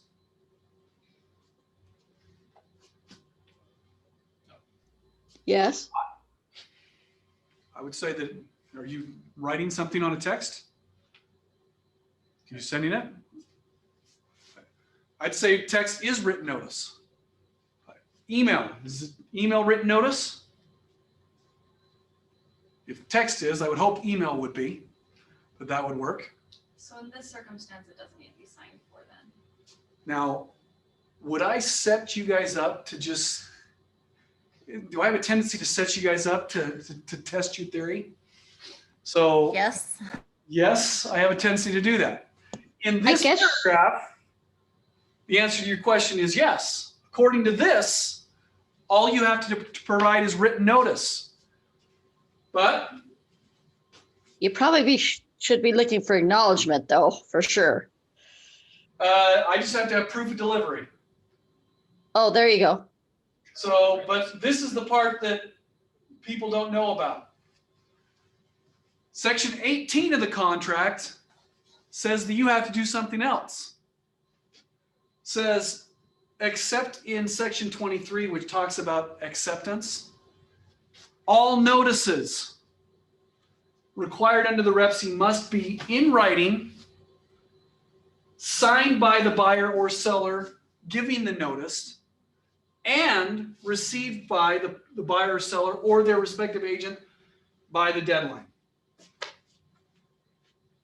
So that trumps what is in the other part of the contract. Yes, section 8 says you must provide written notice of that. So, but this says all notices must be in writing and signed. So your text message that we all do, your emails that we all do, they do not work.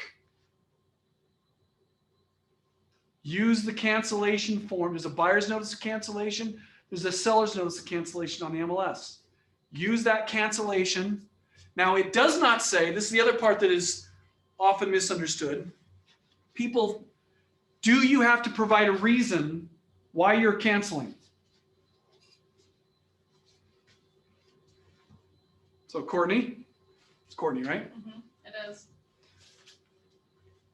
I represent the buyer. Okay. I send you, sorry, I represent the seller. You send me over a cancellation.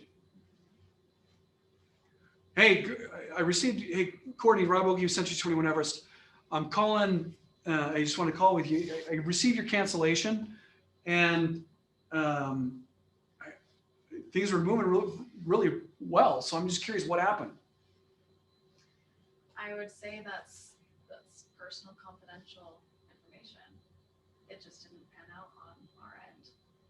Okay, but I mean, you guys just went, you did your inspection. You've already paid for your appraisal. What, I mean, what happened? Did it not appraise? No, it appraised very well, but something came up on Okay. our end that just Right here. took the cake. Got her.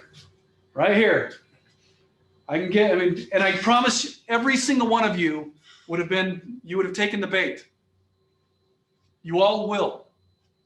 So if you didn't catch it, did you have authorization to tell me from your client based on the appraisal? No. Okay. Maybe she did. It is possible. It is possible. And if you did, then no issue there. But more importantly than that, unless, I will say this might be your saving grace. Let me go back up to section 8. This is where it would have applied. In section 8.2. Here, let me at least resolve this first, and then we'll come here. The more information you guys give as to why you're canceling, the weaker you are putting your client's position. Your answer should be, I'm sorry you feel that way, but based on section 8 of the contract, or 8.2, my client decided to cancel. I get that, but what was it specifically why they canceled? Again, I understand your pain. I understand you're trying to, look, I'm just trying to give my clients some detail. We've been on the market for 4 months now. We've been under contract 5 times. And every single time we get this certain point, they cancel. I totally understand where you're coming from. And just like you're trying to represent your client and protect your client, the same thing I'm doing for mine. We cancel based on section 8, period. Period. Do not take the bait because you're trying to, can I be professional? Can I be nice about it? Hey, look, Courtney, I totally get where you're trying to come from, and you are doing a fantastic job trying to get that information for your client. And I totally respect what you're trying to do. Hopefully you feel the same thing for me, that I'm also trying to do the same thing for my client, protect them. And unfortunately, all my clients advise me to say is we're canceling based on section 8.1 of the contract. Is that unprofessional? Is that being mean? Because you and I are going to work together at some other time down the road. I don't want to work with that Rob Oakey guy because he's an ass. Is there anything being wrong about how I just handled that? If you have a problem with the way I handled it, in my opinion, then you're the one that has the problem. That's trying to, it's not, but there's nothing unprofessional about handling that. That's handling it very professionally. Okay. So now go back to 8.2, dealing with the appraisal. Actually, we're going to go 8.3 first. 8.3 is the financing. So if your cancellation form on the MLS, it basically gives 3 boxes to check. Box number 1, cancel before the due diligence deadline. Box number 2, cancel after due diligence, but before the finance and appraisal deadline. And box number 3, cancel after the finance and appraisal and due diligence. Okay. So those are the 3 options that are available to you. In 8.3, this is your right to cancel based on financing. So if I check this box here, that I have the right to cancel based on financing. This is the section 8.3BI that I promise majority of you probably are unaware of what this paragraph talks about. It has a little section over here with a dollar amount that the majority of you, if you're representing a buyer, you're probably putting 0 here. And if the seller accepts it, great. That's the best thing that your buyer could want. But in a competitive market, it may not be very wise for you to put 0 here. What this paragraph says, if you're canceling after the due diligence deadline, but before the finance deadline, then whatever dollar amount that is here will go to the seller. So our $5,000 earnest money example. If I'm representing the seller, this is where in today's market, earnest money is a big deal. If you're selling a $300,000 home and you're coming in with $1,000 earnest money, $1,500, you're in a tough position. Because if I'm representing the seller, I want $200 to $2,500 of earnest money in that situation. Okay, so that's the first thing I'm going to do. In addition to that, if there's $2,500 earnest money, I'm going to take half of the earnest money as the seller and make sure that that is in this area. So $1,250 would be in that possession. Because what it means is, if your buyer goes past the due diligence deadline to show the seller that your buyer is committed, that means great. Now, if they cancel based on financing, $1,250 is at least going to come to the seller if you cancel after the due diligence.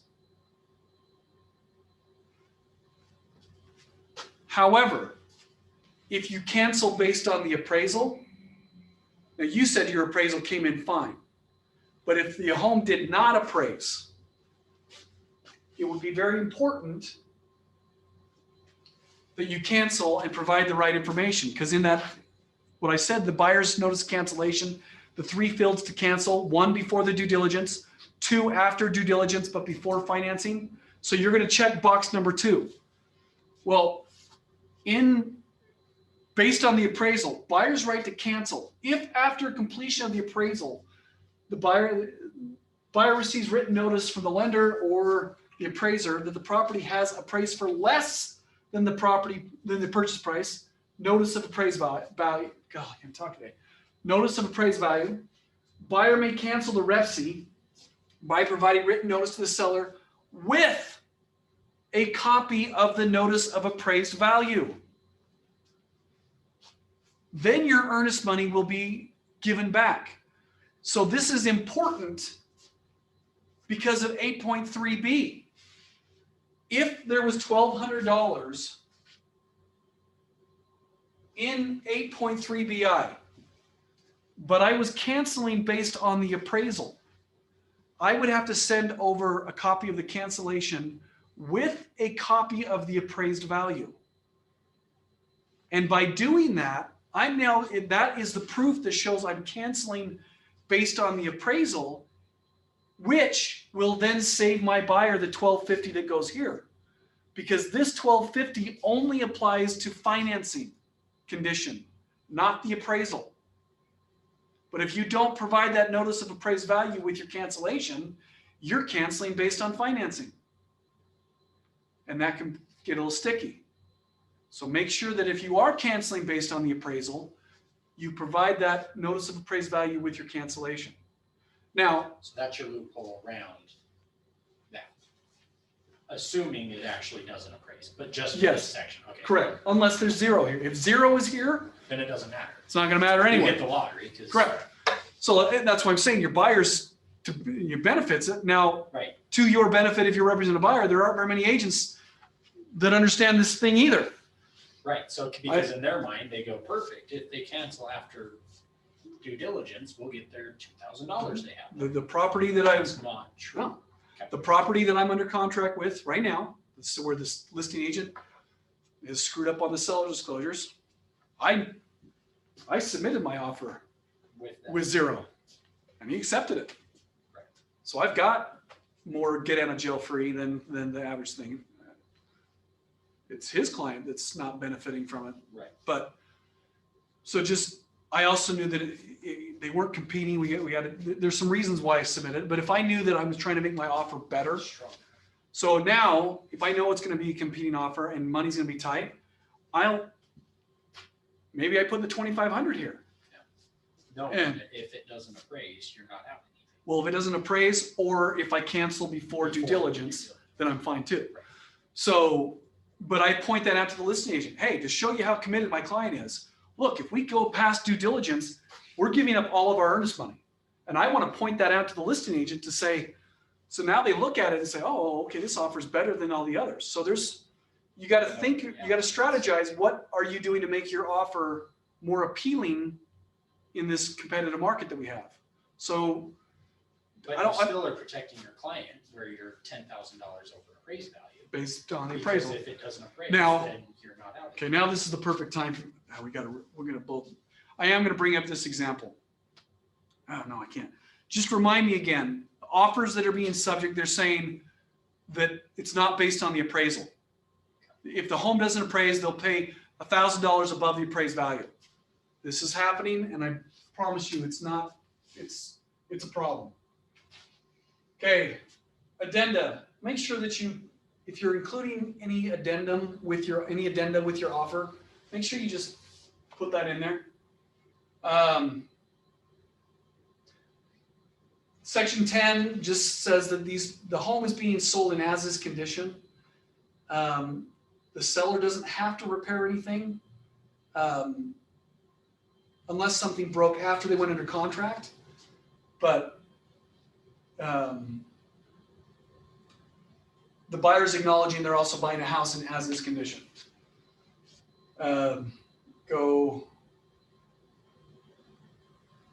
All right, section 16. So we talked about default, several parts. These two paragraphs basically say the exact same thing. They're just in reverse order. If the buyer's in default or if the seller's in default. The remedies are the same, okay? If the buyer's in default, then the seller, so buyer default, if buyer defaults, seller may elect. If seller defaults, buyer may elect, okay? The other party gets to choose one of the three options that are available to them. Option A, let's say if the seller's in default, then, I don't know, actually, if the buyer's in default. Earnest money is being held with the brokerage. If the buyer defaults, so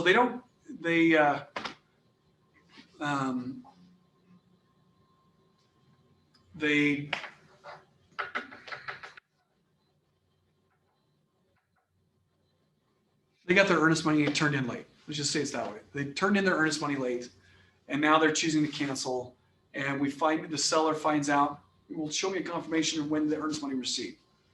Well, they were in default at that point. Option A is that earnest money gets to be given to the seller as liquidated damages. So that $5,000 would technically be owed to the seller. That's option A. Option B is the earnest money remains in the trust account,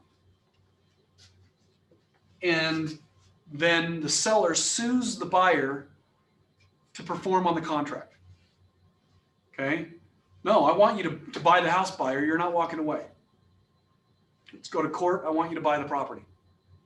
Okay? I mean, it's not as likely that happens, but that's an option. And option C is the earnest money gets returned to the buyer, and the seller is able to sue the buyer for whatever damages they feel necessary. So $5,000 earnest money, but let's say that the seller feels like they've been damaged in the amount of $15,000, $20,000. Okay, well, the seller has the right to sue the buyer, and if the seller wins, not only they could get the 20 grand, but they might also be awarded attorney's fees. And I can tell you, everyone claims to have an attorney. I hear it 10 times a week when I'm talking to people. I'll have my attorney call you. Great, love to talk to him. Have him give me a call. And they never call. It's because they finally get a retainer, or they know finally how much an attorney will actually cost. So everyone has an attorney until they have to pay for one. Okay. So, but if the seller's in default, it's just in reverse order. Obviously, the seller never brought in earnest money. But that's the only difference, is the buyer would get their earnest money back, and the seller would have to write a check to the buyer. Now, let's be realistic. Obviously, sometimes the seller like, screw you, it's not writing anything. And then at that point, the buyer would have to, in essence, try to sue the seller to try to get that money. But that's kind of the difference of the two. But the remedies are the same three every single time. The only difference, where here there's three remedies, if the buyer's in default or seller's in default, the only difference under 8.3 of financing, this 8.3 III, II. In today's COVID world, it's very realistic that day of closing, you're supposed to sign today at 4 o'clock, and your buyer just found out they got terminated. They lost their job. Is the lender going to fund that loan now that they don't have a job? No. So under Section 16, the seller wants to sue the buyer to perform. Is the court going to award? Well, they can't get a loan. How are they going to? They're not going to be able to get, if they lost the job, they're canceling based on true financing condition.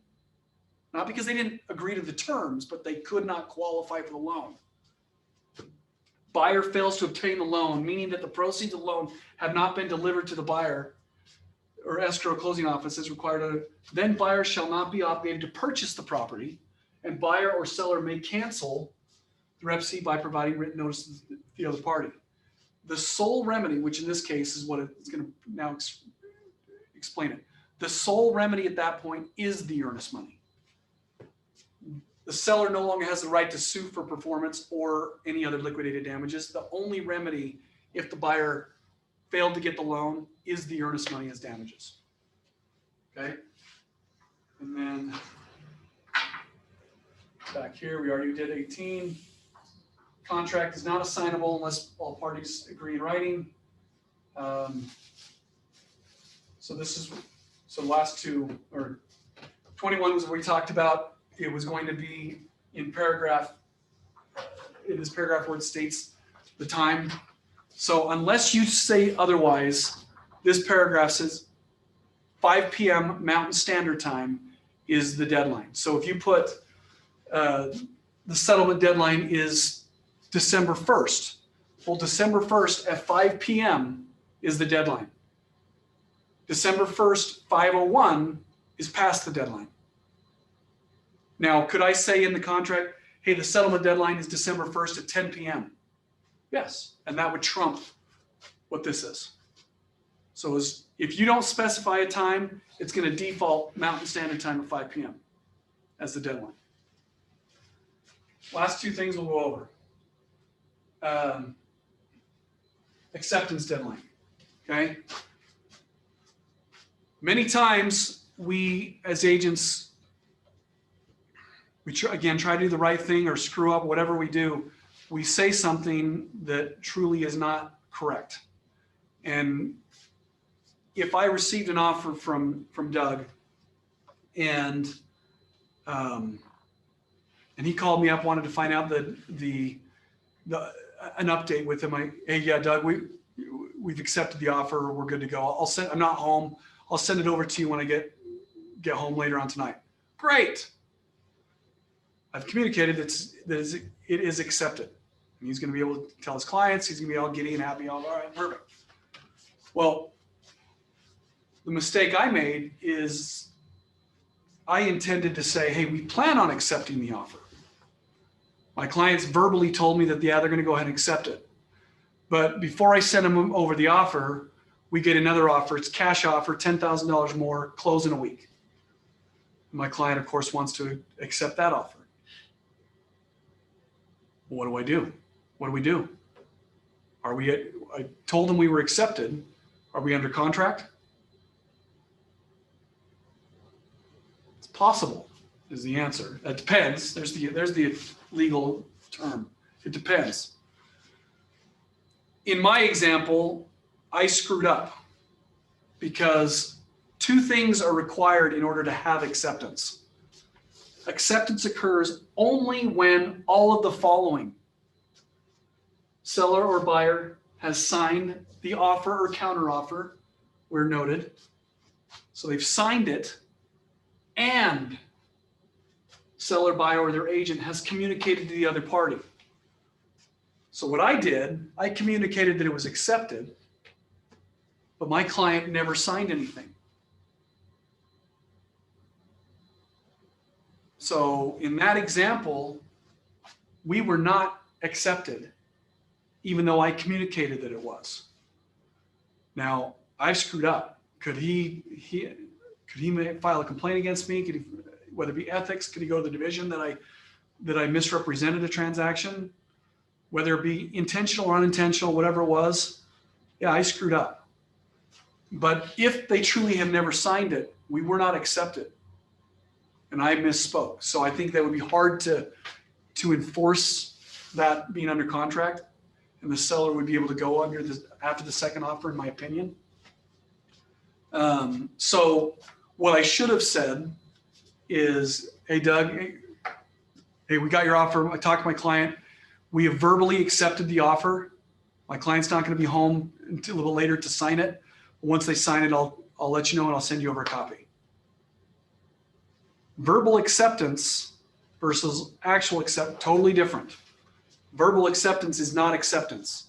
Goes back to, is it a contract? Yes, but it's not enforceable. So that would have changed everything. So make sure that when you have acceptance, it's got to be in writing, and it's got to be communicated to the other agent. And that communication can be text, email, voicemail. Personally, when I'm dealing with timelines, I'm doing everything. I'm first sending a text right there. I might even have an email, and I'm calling at the same time. So I got 3 forms of proof that I've communicated that were accepted. So just do that. Now, in 24, there is no, these are the deadlines and that's it. But I can just tell you what typically ends up being the case. In today's market, the tighter the deadlines, they tend to be a little bit better, but it all depends on what the seller wants. But I would just say as a rule of thumb, 3 to 5 days. I'd say more like 3 to 4. Seems pretty real. 3 to 4 days after acceptance is what I'd say for seller disclosure deadline. Due diligence, if you can get 14 days, that's great. But 10 to 14 days is reasonable on any one of those. Finance and appraisal, anywhere from 21 to 24 days after acceptance. And then settlement deadline 30 to 35. Some of the times they were getting a lot of deals in the summer. It was taking a little bit longer, but we're probably back down to 30. The appraisals were taking a little bit longer. Be aware, there are, again, some agents are trying to do some shady stuff. They tell you that they can close in 3 weeks. They can close in 15, 16 days because they're hoping to get their offer accepted. And then once they're under contract, they know that now that the seller's already committed, they've got the appraisal done, they've done this, that they're hoping that they're going to get the seller to extend the settlement deadline. Just make sure that your client understands if it's looking fishy, ask questions. Really, you're going to be able to close in 3 weeks? How are you going to be able to do that? Have you already, is your client already approved? How long have they been with the lender? Oh, they're meeting with them tonight. It's not going to close in 3 weeks. Talk to the lender. Ask some questions. Okay, the last 2 minutes before I forget. In the remarks, put move fast. In the chat, move fast.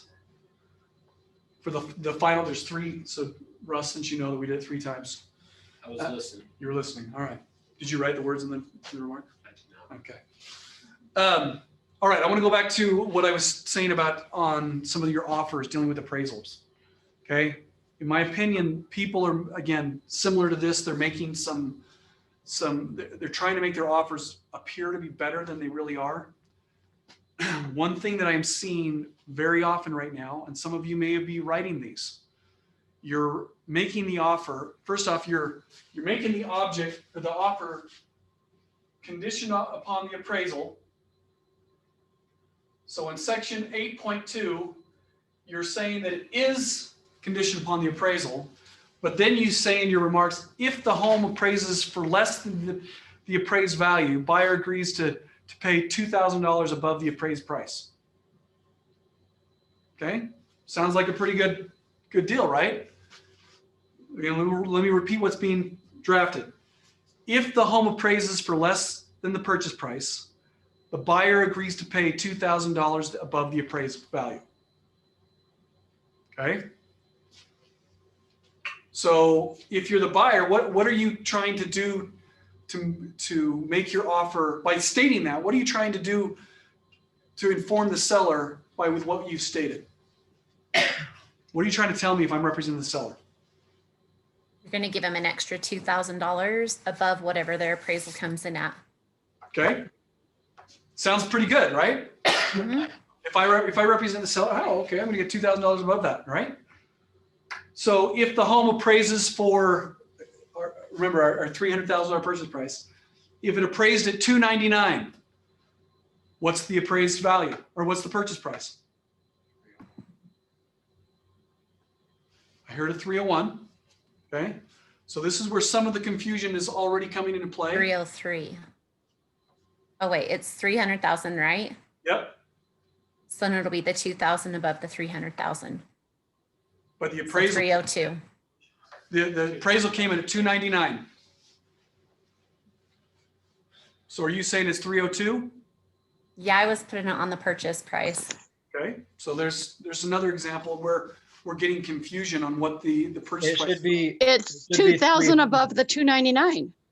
It should be, well, the agreement was 300. So if it's 299, and then it's just the difference to bring it up to the purchase price is my understanding, but I could be wrong.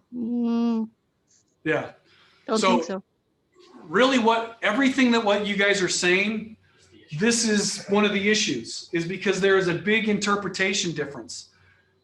The way that people are, well, it's going both ways. You can interpret it in any way that was just read there. It can also be interpreted this. Did the seller agree? Well, actually, let me ask this question first. What if the home appraises at 275? Yikes. 277. Okay. So now 277 is the answer. Is that what you're telling me? Then I screwed over. So the seller is agreeing in advance, before they even do an appraisal, they're going to let a third party determine what they're going to sell their house for. And now the seller and buyer are committed to paying $277 on that house. Would a seller want to accept that offer if that's what they thought that they were accepting? No. No. But in this example, clearly we just like, whoa, I didn't even think about that. This is the problem. In my opinion, a buyer that is offering that example only benefits the buyer. It does not benefit the seller. Because I could interpret it in a couple of different ways as well. My interpretation could be, assuming that it appraised for $275, it makes more sense this way. Well, the buyer's position is naturally going to say, oh, we agreed, it's now $277 is the purchase price. My interpretation could also be, no, all that I accepted is that you're telling me in advance that you're willing to pay $2,000 above the appraised value. That doesn't mean that I'm willing to accept whatever that ending price is. And to support my position, because you also made it conditioned upon the appraisal. If we are agreeing in advance that whatever the appraised value is, you're willing to pay $2,000 above that, then why would you make it subject to the condition upon the appraisal? See how I just defended my seller's position? And I've had to do that 3 times already. Now in your position, well, no, yeah, buyer and seller. First off, I didn't say, in the language, it doesn't say buyer and seller agree. It says buyer agrees to pay $2,000 above the value. There are better ways that it could have been written if we were trying to come to that conclusion that whatever the appraised value would be, well, then let's be clear about it. So the first thing is the way I would do things different. If the home does not appraise for the purchase price, buyer and seller agree that the buyer will pay $2,000 above the appraised value regardless of the purchase price. For example, if the home appraised for $275, buyer and seller agree that the purchase price shall be $277. Period. That solves some problem. Now, yes, it solves some of the problems, but now what have I also done with alerting the appraiser? Have I basically told the appraiser that I'm worried about this home appraising?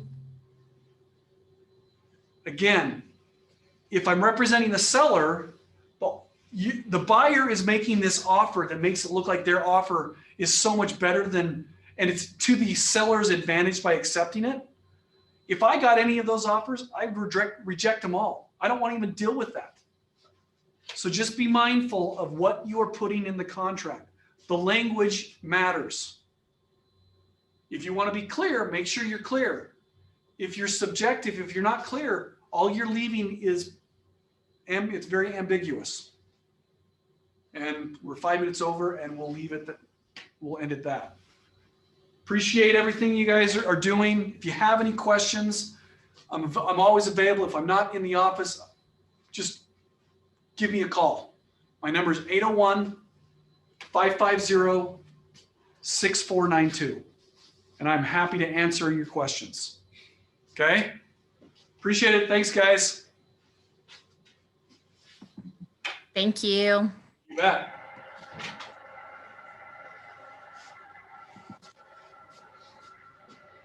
Any questions you guys have? Did you hear? I know it's a lot.